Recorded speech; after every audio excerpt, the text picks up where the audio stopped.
F comme fasciste, N comme nazi, le Front National. F comme fasciste, N comme nazi, le Front National. F comme fasciste, N comme nazi, le Front National. Aujourd'hui, vendredi 1er mai 2015, c'est la journée de solidarité et de lutte des travailleurs. D'après le Code du travail, c'est la fête du travail. Mais les travailleurs, eux, ne sont pas la fête. Car le monde du travail est façonné à la sauce capitaliste et libérale où seuls les profits comptent.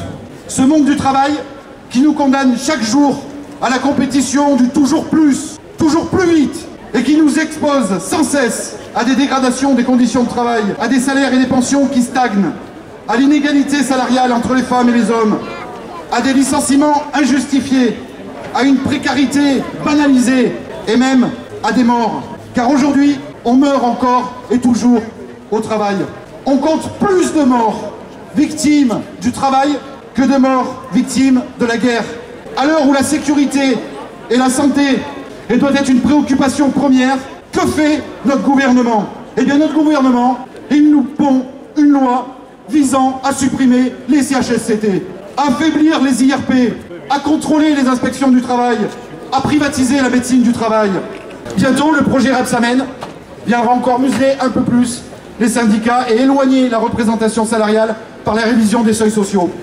Nous ne pouvons que regretter, malheureusement, que trop de syndicats, aujourd'hui encore, négocient avec le MEDEF des reculs sociaux sur la base notamment que le travail est un coût et non une création de richesse. Nous devons apporter des perspectives. Le partage des richesses et du temps de travail sont des solutions indispensables, nécessaires et viables. Soyons convaincus qu'il n'y aura jamais de plein emploi sans réduction du temps de travail. Une réduction de travail à 32 heures sans perte de salaire est une clé décisive, si ce n'est pas la plus importante, pour la perspective d'un retour au plein emploi. C'est dans la rue, sur nos lieux de travail, en nous organisant, en luttant, que nous gagnerons et imposerons une société égalitaire. Je vais terminer mon intervention, mes camarades, chers amis, par un hommage à tous les travailleurs et aux travailleuses qui luttent aujourd'hui au niveau international, aux Grecs, aux Portugais, aux Espagnols et tant d'autres qui souffrent de cette politique de mondialisation soutenue par l'Union européenne. À tous ceux qui tous les jours luttent pour nos droits, à ceux qui combattent la montée du fascisme sans relâche. N'oublions jamais les 4 cancers de notre société: la spéculation bancaire, le chômage de masse, la fraude fiscale et l'extrême droite. Vive la lutte des classes, vive la classe ouvrière, vive la paix entre les peuples et vive le 1er mai.